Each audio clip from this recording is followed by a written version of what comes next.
At buksan po natin ang ating mga banal na kasulatan at ating pong babasahin itong buong talata ng Kapitulo 12 ng Unang Korinto. Unang Korinto, Kapitulo 12. At ito po naman ay kaunti ang nandito rin po ang mga paliwanag at atin na lang po itong pagbubulay-bulayan.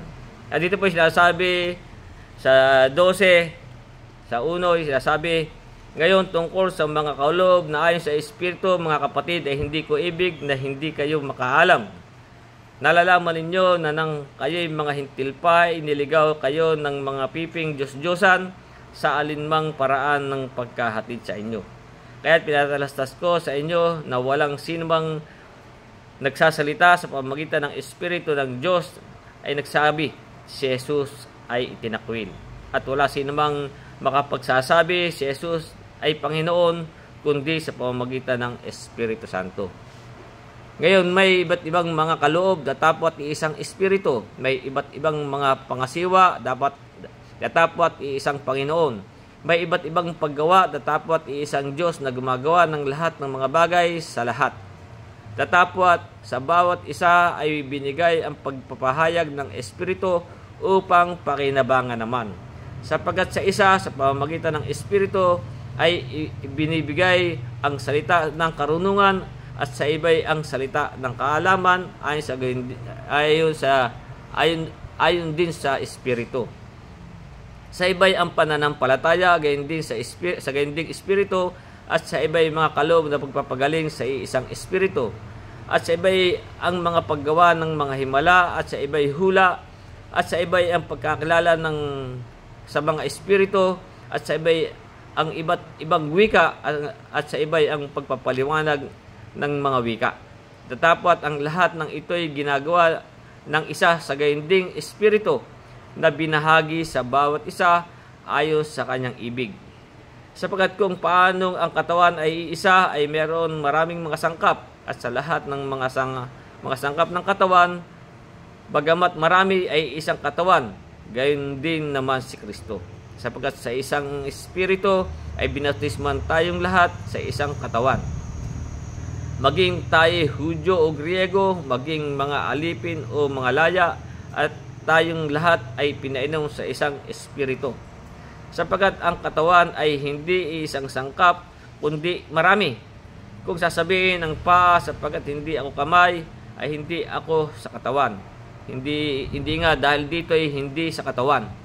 At kung sasabihin ng tenga, sapagkat hindi ako mata, ay hindi ako sa katawan. Hindi nga dahil dito ay hindi sa katawan. Kung ang buong katawan ay pawang mata, saan naroon ang pakinig? Kung ang lahat ay pawang pakinig, saan naroon ang pangamoy? Datapwat ngayon inilagay ng Diyos ang bawat isa sa mga sangkap ng katawan ayon sa kanyang minagaling. At kung ang lahat nga'y pawang isang sangkap, saan naroon ang katawan? Datapwat maraming mga sangkap nga, ngunit iisa ang katawan. At hindi na pagsasabi ang mata sa kamay, hindi kita kailangan, at hindi rin ang ulo sa mga paa, hindi ko kayo kailangan. Hindi, kundi lalo pang kailangan yaong mga sangkap ng katawan na waring lalong mahihina, at yaong mga sangkap ng katawan na inakala nating kakaunti ang kapurihan. Sa mga ito'y pinagkakaloob natin ang lalong saganang papuri, at ang mga sangkap nating mga pangit ay siyang may lalong saganang kagandahan. Yamang ang mga sangkap na nating magaganda ay walang kailangan. Tatapat hinusay ng Diyos ang katawan na binigyan ng lalong saganang puri, yaong sangkap na may kakulangan, upang huwag magkaroon ng pagkakabahagi sa katawan, kundi ang mga sangkap ay nagkakaroon ng pagkakaisang pag-iingat sa isa't isa. At kung ang isang sangkap ay nagdaramdam, ang lahat ng sangkap ay nagdaramdam na kasama niya. At kung ang isang sangkap ay nagkakapuri, ang lahat ng mga sangkap ay nagagalak na kasama niya. Kayo nga ang katawan ni Kristo, ang bawat isa ay sama-samang mga sangkap. Ang Diyos ay naglagay ng ilan sa mga iglesia, una-unay apostol, ikalaway mga propeta, ikatlo yung mga guro, saka mga himala, saka mga kaloob na pagpapagaling, mga pagtulong, mga pamamahala at iba't ibang mga wika. Lahat bagay mga apostol, lahat bagay mga propeta, lahat bagay guro, lahat bagay mga manggagawa ng himala. may mga kaloob na pagpapagaling, baga ang lahat nagsasalita, baga ang lahat ng mga wika, lahat baga ay nagpapaliwanag. Datapat maningas ninyong nasain ang lalong dakilang mga kaloob at ituturo ko sa inyo ang 100 kagaling-galingan. Ito nga po ang tungkol sa ating tayo po'y sama-samang mga sangkap at tayo po'y merong kani-kanyang kaloob. Kaya nga, kung ibabalik natin sa uno, kaya nga dito yung sinasabi, ngayon tungkol sa mga kaloob na ay sa Espiritu, mga kapatid, ay hindi ko ibig na hindi kayo makaalam. Kaya nga ito po binasa natin ng buo. Yan po tayo po tayo po mga sangkap na iba't iba. Kaya nga tayo po ay may kani-kanyang kaloob. Kaya nga, yun nga po ang sabi sa atin, nung tayo magsisampalataya, at mabautismuhan, ay sabi ay tatanggap tayo ng kaloob ng Espiritu Santo. Sapagkat nga po tayo tayo na ang katawan ni Kristo, tayo po sama-samang mga sangkap. Yung nga po yung sinabi sa atin dito noon sa Gawa na 2 nang tayo sabi nga sa 2:38 2:38, kaya nga sabi ito, at sinabi sa ni Pedro, magsisi kayo at magbautismo ang bawat isa sa inyo sa pangalan ni Jesucristo sa ipagpapatawad ng inyong mga kasalanan at tatanggapin ninyo ang kaloob ng Espiritu Santo. Kaya nga po tayo ay tayo po sama-sama mga sangkat, tayo nga lang po hindi pare-pareho. Kaya nga po tayo may kani-kanyang kaloob. Kaya nga yung nga sabi sa atin tungkol sa mga kaloob ayon sa Espiritu, mga kapatid, ay hindi ko ibig na hindi kayo makaalam. Hindi ko ibig na hindi kayo makaalam. Kaya nga tayo po ay mayroon pong mga kani-kanyang kaloob sa atin na ibibigay sapagkat nga po tayo hindi pare-pareho na sangkap. Kaya sabi rin nga po dito sa 7 ng unang Korinto, kaya nga ang sabi dito ni Pablo, kaya nga ibig ko sana na ang lahat ng tao ay maging gaya ko, ngunit ang bawat tao ay may kani-kanyang kaloob na mula sa Diyos. Tayo po'y kanya-kanyang kaloob mula sa Diyos. Ang isa'y ayon sa paraang ito at ang iba'y ayon sa paraang yaon. Kaya nga po tayo, bagaman tayo marami, ay tayo po ay hindi pare-pareho ng mga kaloob. Na ang sabi nga rin dito sa Roma 12 sa talatang 4, kaya nga ang sabi dito, sapagkat kung paanong sa isang katawan ay meron tayong maraming mga sangkap at ang lahat ng sangkap ay hindi pareho ang gawain. Kaya nga tayo po hindi pare-pareho ng gawain. Bagamat tayo may kanya-kanyang kaloob. Sabi sa 5 ay gayon din tayo na marami ay isang katawan kay Kristo at ang sangkap na sama-sama sa isa't isa. At yamang may mga kaloob na magkakaiba ay sa biyaya na ibinigay sa atin. Tayo po mayroong mga kaloob na magkakaiba. Hindi po lahat tayo ay pare-pareho ng kaloob. Kaya sabi, yamang may mga kaloob na magkakaiba ay sa biyaya na ibinigay sa atin.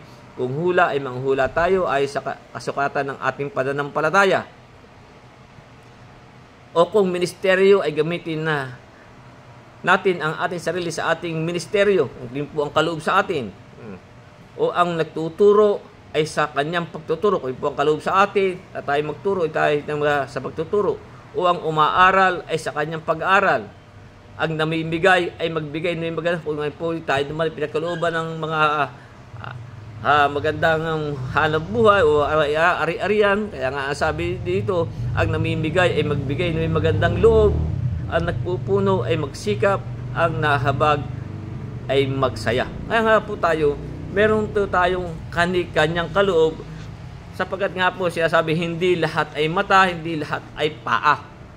Kaya nga tayo po may kani-kanyang kaloob.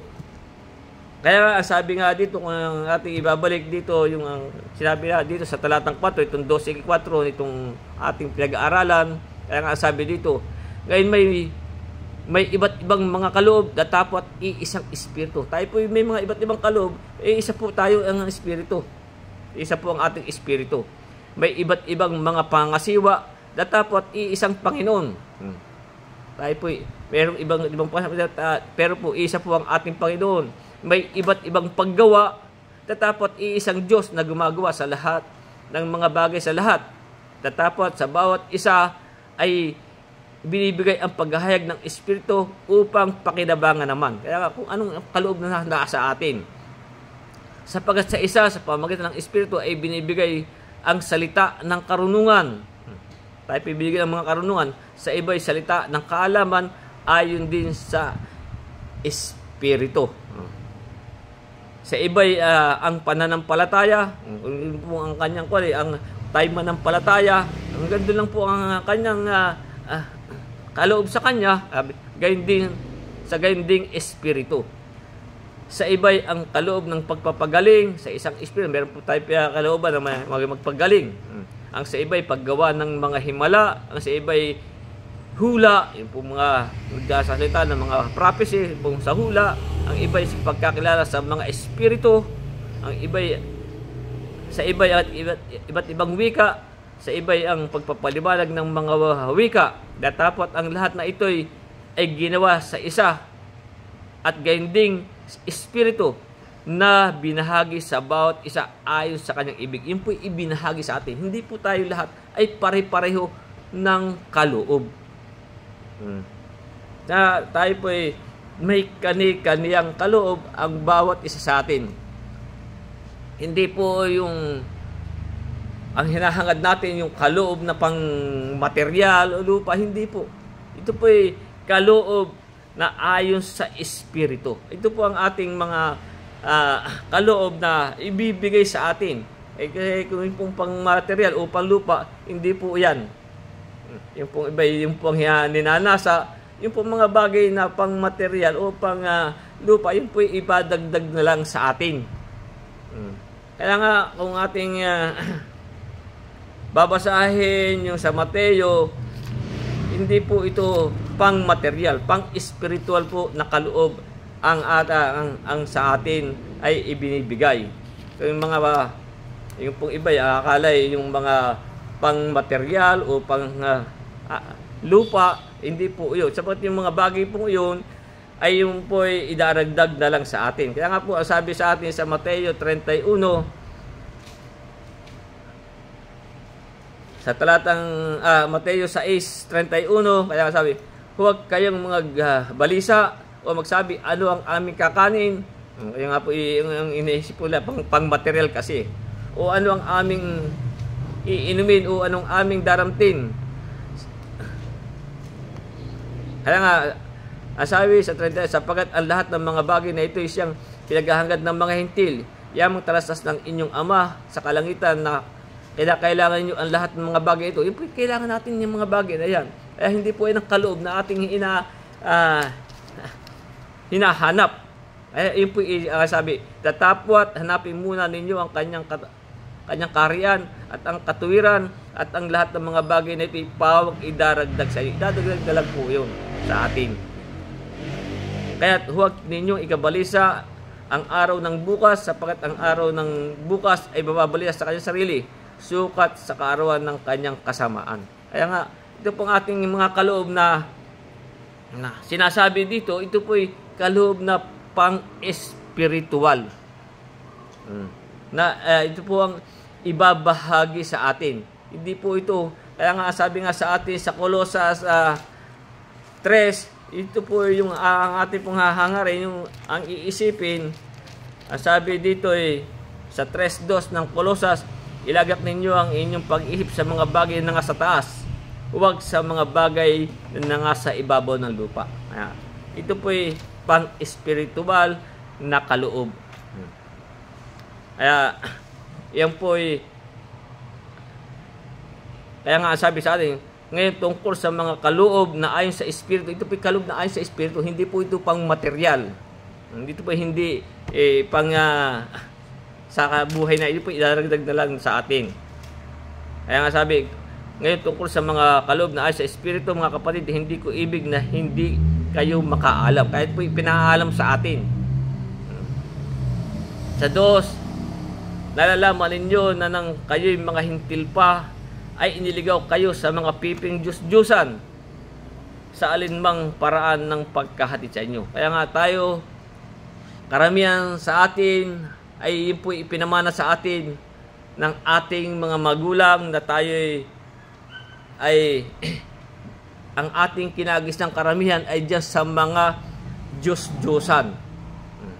Kaya nga sabi sa atin sa unang Korinto Kapitulo 10, talata 7, kaya nga sabi dito, huwag din naman kayong mapagsamba sa mga Diyos-Diyosan gaya niyaong ilan sa kanila, ayon sa nasusulat, naupo ang bayan upang magsikain at magsiinom at magtindig upang magsaing. Nga po nangyari sa Israel.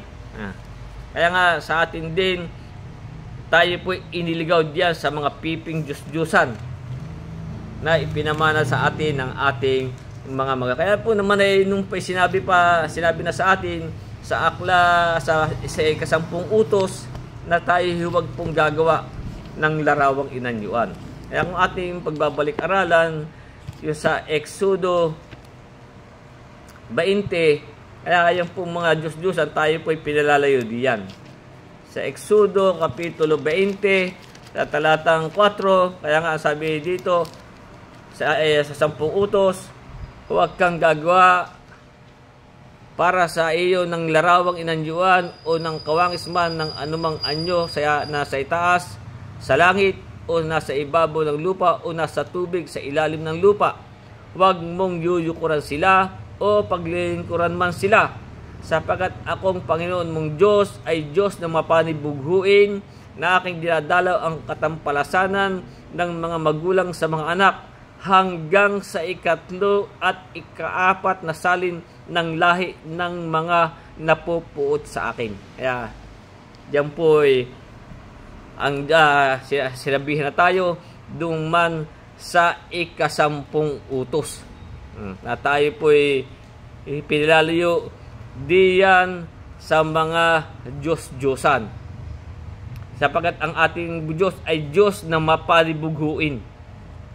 Na hindi po niya ibig na, kaya tayo po sinasabihan dito sa talatang 2, nalaman ninyo na nang kayo mga hintil pa, iniligaw kayo sa mga piping Diyos-Diyosan sa alinmang paraan ng pagkahatid sa iyo. Nalaman natin, kaya nga sabi sa atin, yung mga Diyos-Diyosan na iyan, kaya tayo pinilalayo, ang sabi, pinapag-aralan naman natin noon pa, ang sabi sa aklat ng mga awit, sa Kapitulo 115,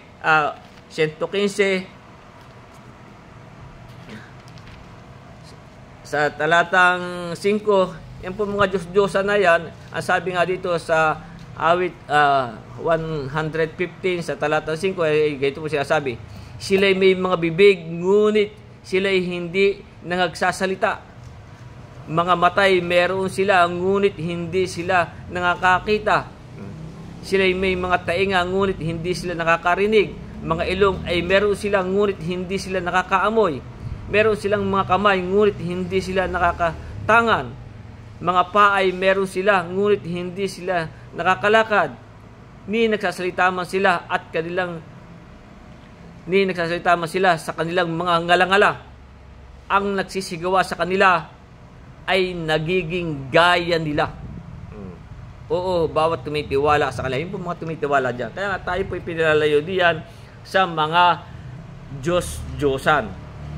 Kaya sa 3, sabi, kaya pinatalastas ko sa inyo na walang sino mang nagsasalita sa pamamagitan ng Espiritu ng Diyos na nagsasabi, si Jesus ay itinakwil. Wala pong nagsasalita. Sapagkat tayo pong mga may Espiritu ng Diyos na yun po ay ang mga anak ng Diyos. Kaya ulit natin. Kaya nga sinasabi ko sa inyo, walang sino mang nagsasalita sa pamamagitan ng Espiritu ng Diyos, nagsasabi, si Jesus ay itinakwil.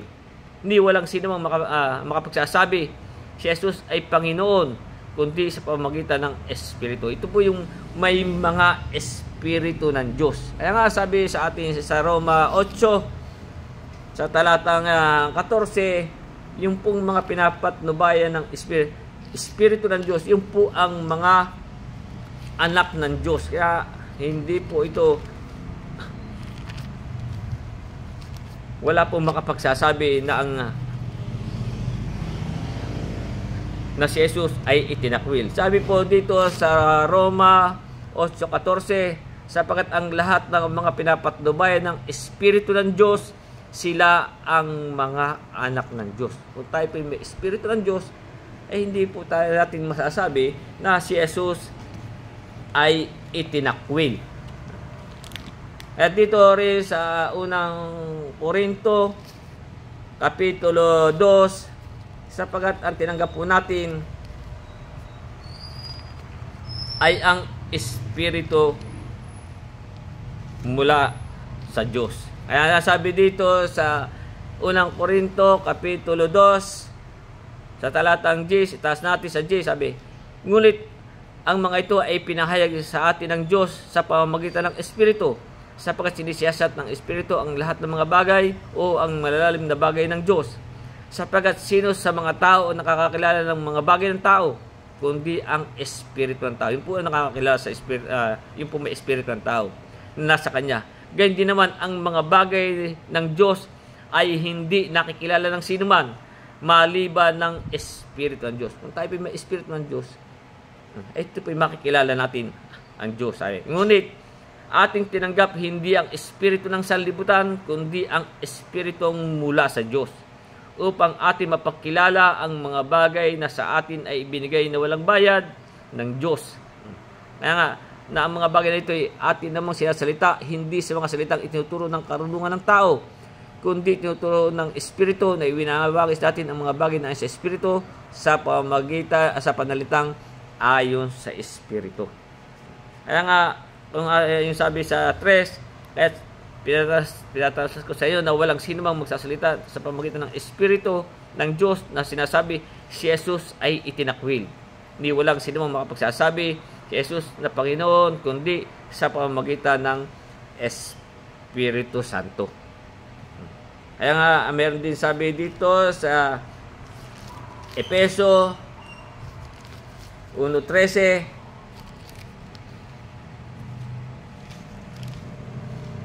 na sinasabi,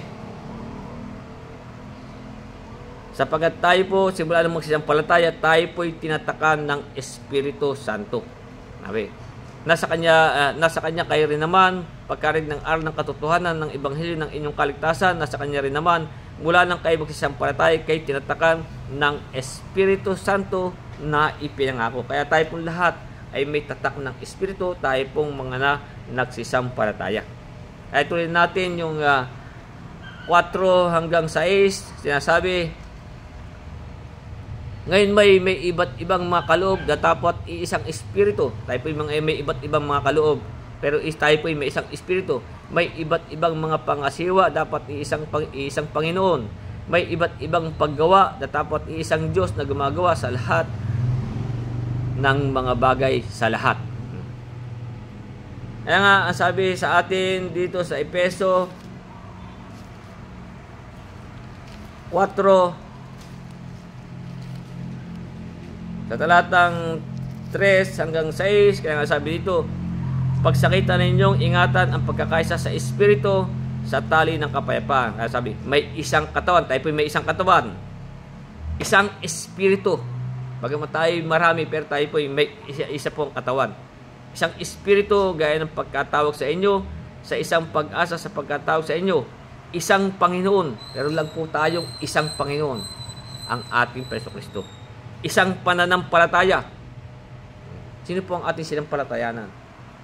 Kaya nga sabi, isang bautismo. Isa lang po ang bautismo natin. Tayo pinabautismuhan sa pangalan ng ating Jesucristo.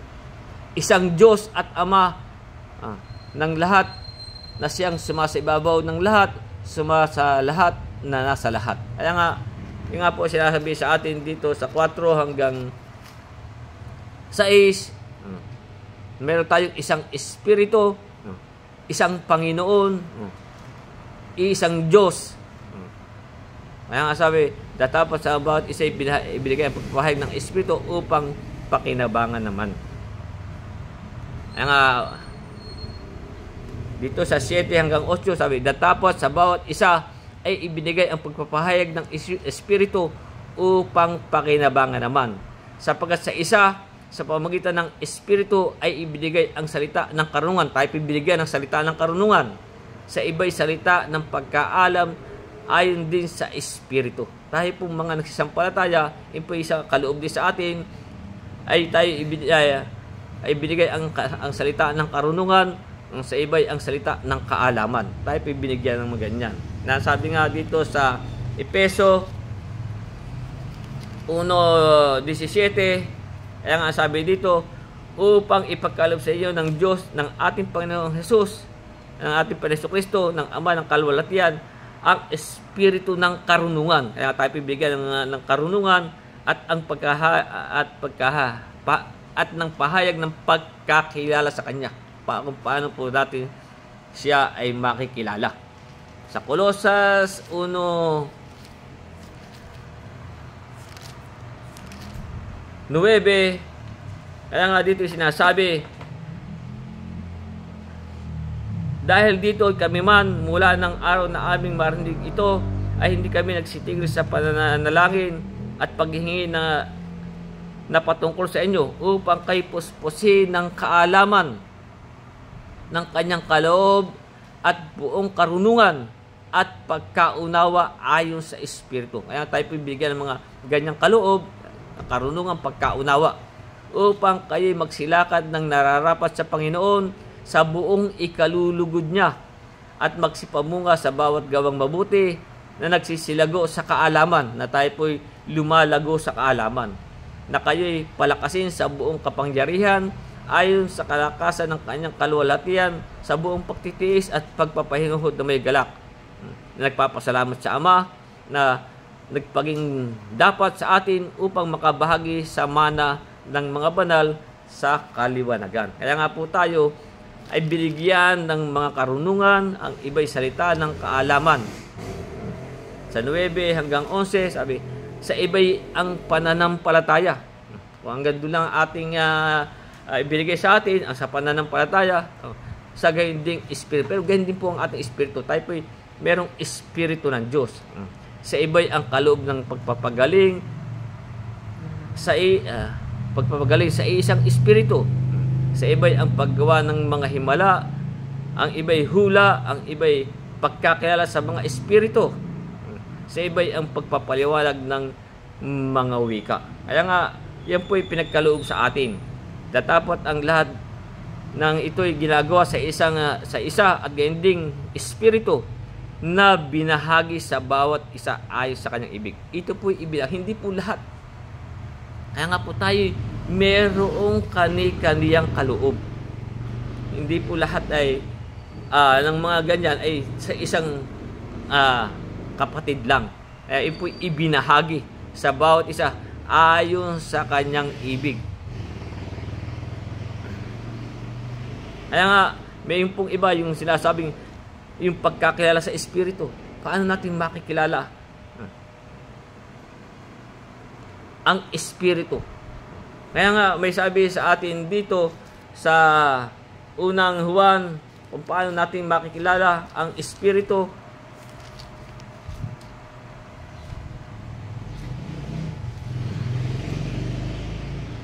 Ang sabi sa unang Juan 4:1, sabi, mga minamahal, huwag kayong magsipaniwala sa huwag po tayo basta magpapaniwala sa bawat espiritu, kundi inyong subukin ang mga espiritu na kung sila'y sa Diyos. Hindi po tayo bawat na kung magpapaniwala tayo agad. Sabi, kung sila'y sa Diyos, sapagkat marami magsisilitaw ng mga bulaang propeta sa sanlibutang ito. Kaya nga, yung pong iba may mga kaloob na ng pagkakilala sa mga espiritu.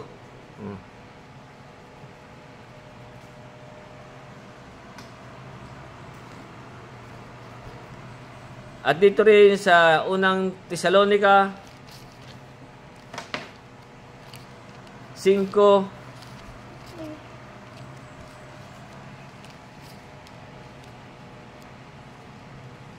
kaya nga sa 5:21, subukin ninyo ang lahat ng mga bagay. Ingatan ninyo ang mga. Subukin natin. Hindi po tayo basta maniniwala kaagad sa mga ganyan. Kaya nga merong pagkakilala ng espiritu. Kaya huwag kayong magsipaniwala sa bawat espiritu, kundi subukin ang mga espiritu kung sila'y sa Diyos. Diyan natin nakikilala kung sila'y sa Diyos. Kaya may sinabi na nung pa ng ating Panginoon sa sa Mateo 24, sapagkat meron nga po magsisilitaw ng mga bulaang, mga propeta. Kaya nga yung sa Mateo 24:24 sabi, sapagkat may mga sisilitaw ng mga bulaang Kristo, mga bulaang propeta. Kaya hindi natin masuk kung sila'y talagang kung sila'y sa Diyos. Bakit may mga bulaang Kristo, mga bulaang propeta na mga nagpapakita ng mga dakilang tanda at mga kababalaghan, ano pat ililigaw kung maaari pati ang mga hirang. Kaya ito po isusubukin natin. Ang bawat, hindi po tayo basta maniniwala. Sapagkat ang sa Diyos ay nagsasalita ng salita ng Diyos. At ang sa Diyos ay nakikinig ng salita ng Diyos. Diyan po natin, meron po talagang mga ganyan. Yan po meron tayong mga kaloob ng mga ganyan. Kaya nga sabi sa 11, ang lahat ng ito ay ginagawa sa isa at gayon ding espiritu na binahagi sa bawat isa ayon sa kanyang ibig. Sa 12, nasabi, sapagkat kung paanong ang katawan ay iisa, ay meron maraming mga sangkap. Kaya nga tayo po isa, pero tayo po maraming mga sangkap. At ang lahat ng sangkap ng katawan, bagamat marami, ay isang katawan, gayon din naman si Kristo. Tayo po isang katawan kay Kristo. Kaya tayo iba't iba na sangkap. Kaya nga tayo po ay iba't iba ng mga kaloob. Kaya nga doon sa talatang 20, 12:20 itong ating pinag-aaralan, sabi, dapat maraming mga sangkap, ngunit iisa ang katawan. Tayo po maraming mga sangkap, ngunit iisa ang katawan. Tuloy natin sa 13 hanggang 18, sabi, sapagkat sa isang espiritu ay binautismuhan tayong lahat sa isang katawan. Maging tayo Hudyo o maging tayo po ibig sabihin Israel o mga Hintil. Maging tayo Hudyo o Griego, maging mga alipin o laya, tayong lahat ay pinainom sa isang espiritu. Sapagkat ang katawan ay di isang sangkap, kundi marami. Tayo po maraming mga sangkap. Kaya nga sa 15, sabi, kung sasabihin ng paa, sapagkat hindi ako kamay, ay hindi ako sa katawan. Hindi nga dahil dito'y hindi sa katawan. At kung sabihin ng tenga, sapagkat hindi ako mata, ay hindi ako sa katawan.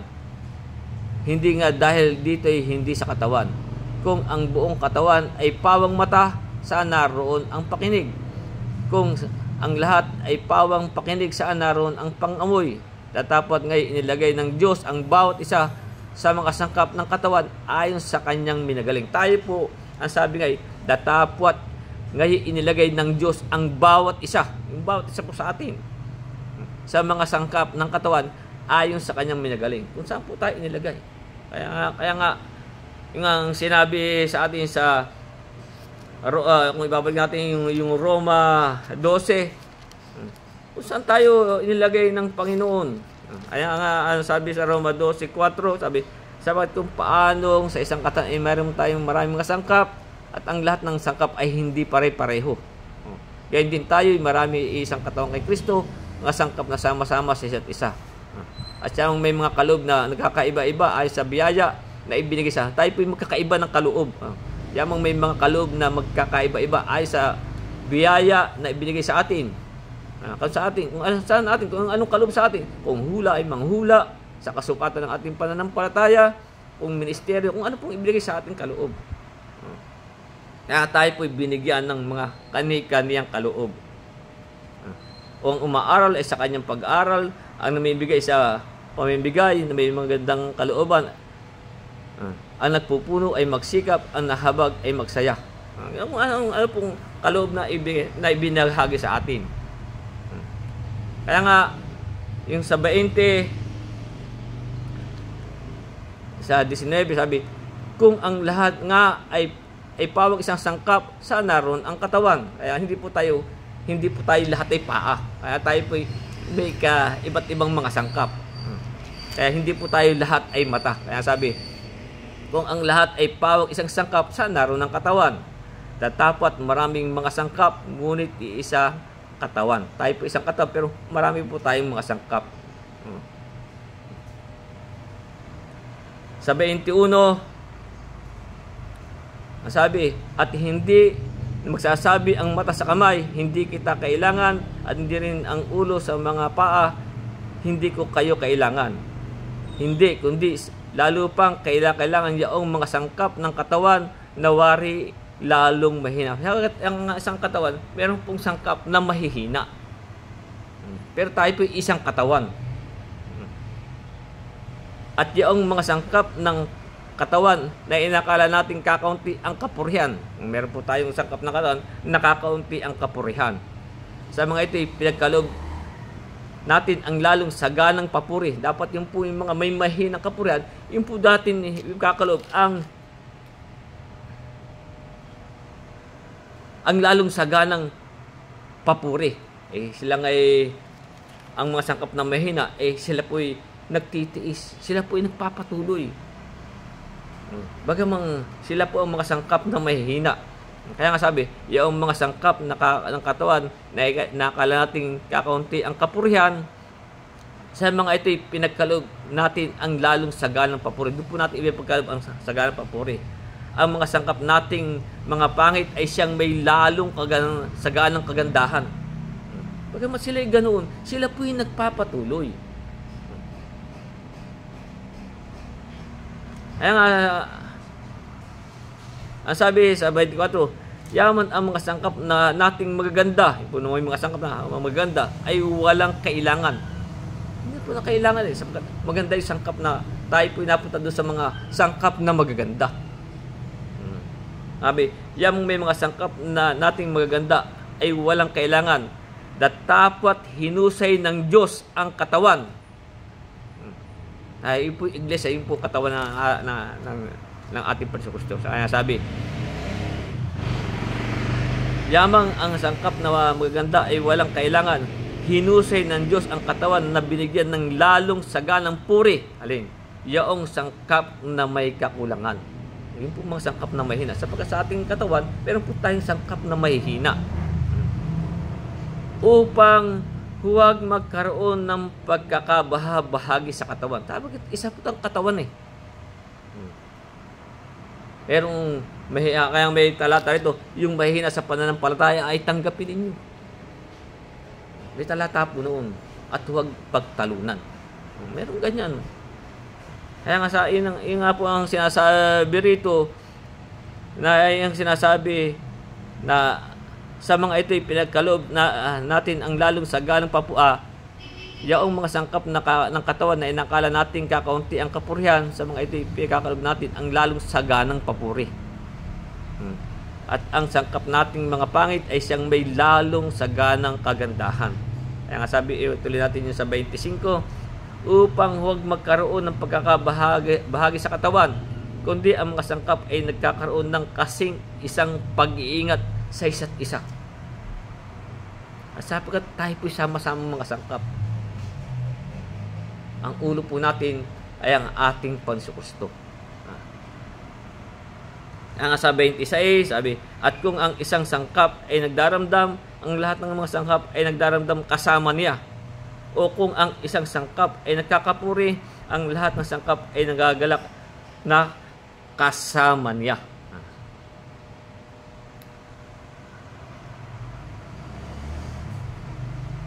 Kaya nga, kayo nga ang katawan ni Kristo at bawat isa'y sama-samang sangkap niya. Tayo po sama-samang sangkap. Yan mga tayo, mahirap po tayo iba't iba ng kaloob. Sapagkat nga po tayo hindi po tayo lahat ay paa, hindi po tayo lahat ay kabay. Pero tandaan natin yung mga sangkap na katawan na inakala natin kakaunti ang kapurihan, sa mga ito'y pinagkaloob natin ang lalong sagalang papuri. Doon natin sila papurihan. Bagaman sila'y mahihina.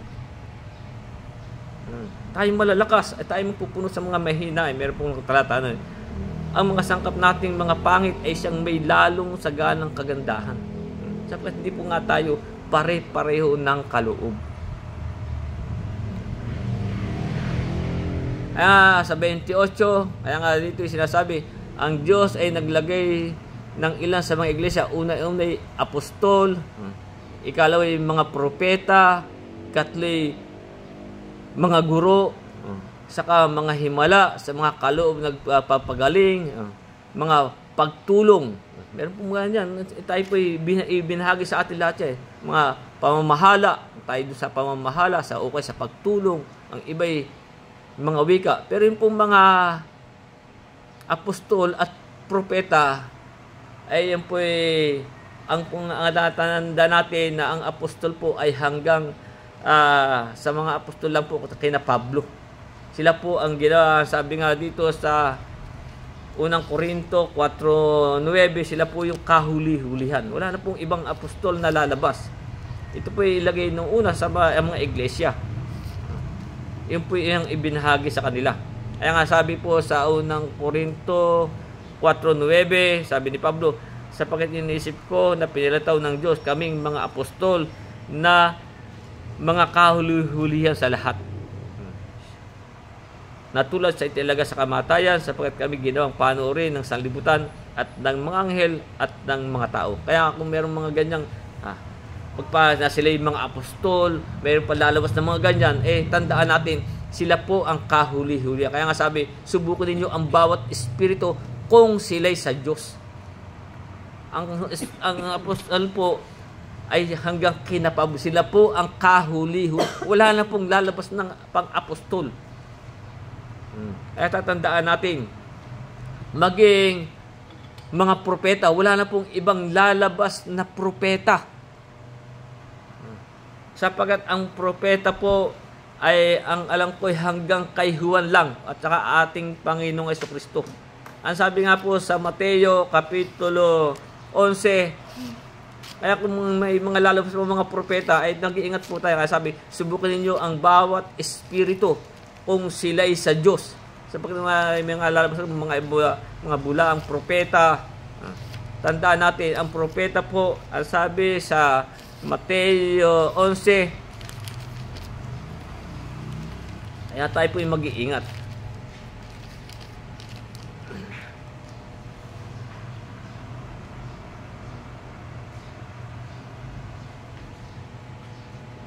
Sabi, sapagkat ang lahat ng mga propeta at kautusan hanggang kay Juan ay nagsipanghula. Hanggang kay Juan. Yung po yung mga nagsipanghula. At dito sa Lucas, ulitin ko, ang propeta po ay hanggang kay Juan. Si Juan Bautista. Sabi, sapagkat ang lahat ng mga propeta at ang mga kautusan hanggang kay Juan ay nagsipanghula. At dito sa Lucas 16, baka po tayo mailigaw pa. Sapagkat meron pong mga ibang sekta o relihiyon na sila po may mga propeta pa hanggang ngayon. Sa 16 na Lucas, ang sabi, ang kautusan at ang mga propeta ay natatali hanggang kay Juan. Nakatali hanggang kay Juan. Mula nooy ang ebanghelyo ng kaharian ng Diyos ay pinangaral, ang bawat tao ay pumapasok doon na nagpipilit. Kaya nga, wala na pong ibang lalabas na propeta sa panahong ito, sapagkat yung pong mga propeta hanggang kay Juan. At yung pong mga apostol, yung po siya mga, sabi ni Pablo, sila na po yung kahuli-hulihan. Kaya baka po tayo mailigaw pa, na sabi sila po yung mga propeta o apostol, at tayo po mag-iingat. Pero ito po ilagay ng Diyos nung una. Sabi sa 28, ang Diyos ay naglagay ng mga sa iglesia na una-una yung mga apostol. Yung nga po nun. Na Pablo po yun, yung mga 12. Ikalawa yung mga propeta. Ikatlo yung mga guro. Meron po tayo sa panahon ito, meron po yung mga guro. Saka mga himala, yung himala naman, yung nangyari na din sa mga apostol. At nga po nang si Pablo ay kagatin ng ulupong, ay himala pong siya nakaligtas pa. Sa mga kaloob ng pagpapagaling, meron pa rin pong ganyan. May mga kaloob na bibigyan sa mga iglesia, may mga nagpapagaling, mga pagtulong, mga pamamahala, at iba't ibang mga wika. Lahat bagay kaya sabi, lahat bagay mga apostol. Kaya nga sabi, hindi tayo lahat ay mata, hindi tayo lahat ay paa. Kaya sabi, lahat bagay apostol, lahat bagay propeta, lahat bagay guro, lahat bagay mga magagawa ng mga himala. Kaya nga sabi sa 30, may mga kaloob na nagpapagaling, may mga kaloob na pagpapagaling baga ang lahat. Pag nagsasalita baga ang lahat ng mga wika, lahat bagay nagpapaliwanag. Kaya nga, ito po pinaliwanag sa atin na hindi po tayo, bagamat tayo po yung marami, tayo po iba't iba ng mga sangkap. Tayo po binigyan ng kani-kanyang kaloob ayon sa kanyang ibig. Nga po ang sabi sa atin,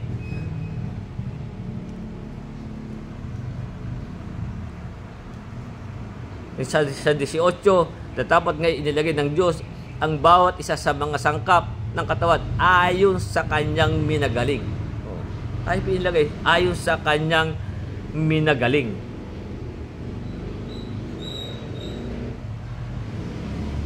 Kaya nga sa 31,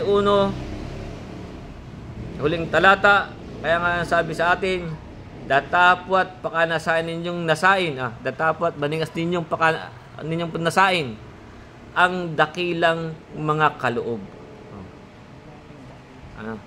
Datapat maningas ninyong nasain ang lalong dakilang mga kaloob. Kung anong kinaloob sa atin, yun po ang nasain natin. Kaya nga sabi, at ituturo ko sa inyo ang 100 kagaling-galingan. Kung anong pinakaloob sa atin, doon tayo. Yung iba pinipilit na maging guro, hindi naman. Yung iba pinipilit na maging pastor, hindi naman ganun ang lakad ng mga pastor. Kaya kung saan tayo ang pinagkaloob sa atin, sabi sa atin, tatawat maningas ninyong nasain ang lalong dakilang mga kaloob at ituturo ko sa inyo ang 100 kagaling-galingan. Kaya nga, sabi sa